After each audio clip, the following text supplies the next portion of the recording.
Hi, I'm Claire Massud, and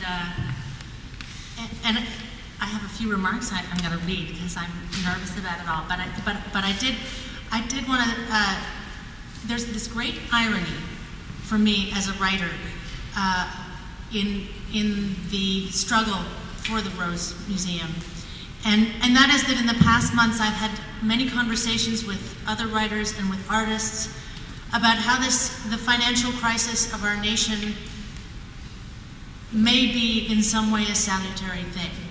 That over the course of the past decade or longer, our priorities as a nation had gone wildly astray, and that people believed that money was everything. And how great for us all to realize that money isn't everything. And that this will precipitate a return, this is the conversation we have, this will precipitate a return to the things that matter. Chief among them, for those of us who work in the arts. And so there's a very strange irony at the notion of the value of art in this climate being financial. And the importance of the museum being about what money the pictures can be sold for. I find that it's one of those moments when you say, have we learned nothing from all this? Have we learned nothing? Anyway.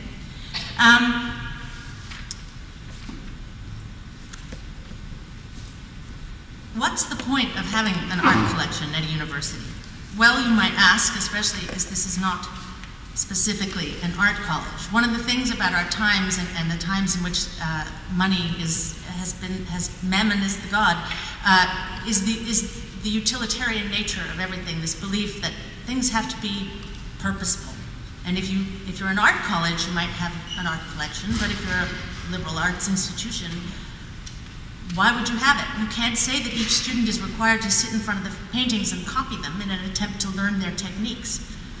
And if they were, we would recognize all too clearly the absurdity of such an assignment. The direct purposefulness of this art collection is not, cannot ever be, entirely clear. But why, too, have a library of books, especially in a virtual age, when texts can be summoned on screen from afar? Why support the performance of music and theater on the campus?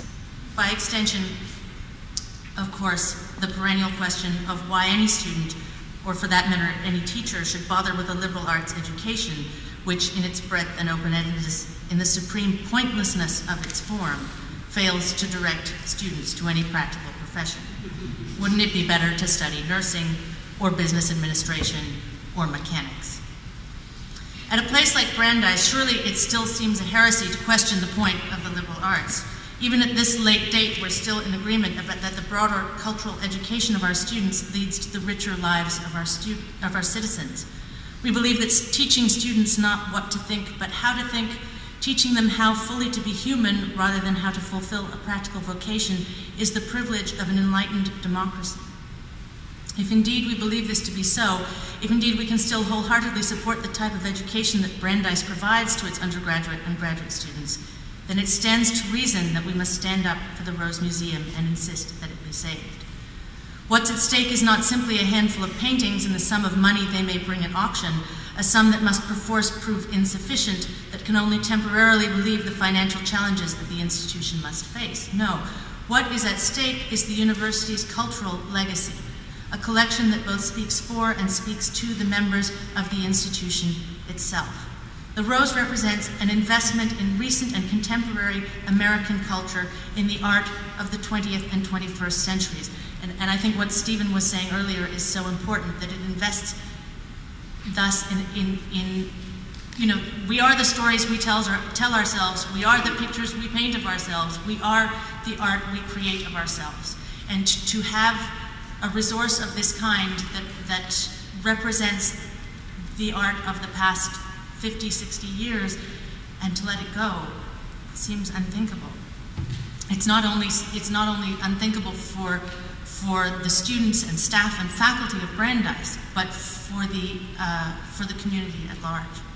Its dissolution would not be a temporary solution, but a permanent loss.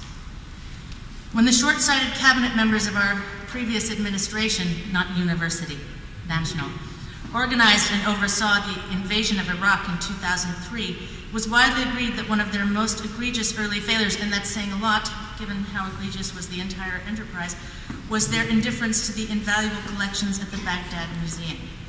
There, thousands of irreplaceable Mesopotamian treasures were looted under the noses of the American military, who stood by indifferent as the cultural legacy not just of Iraq, but of Western civilization.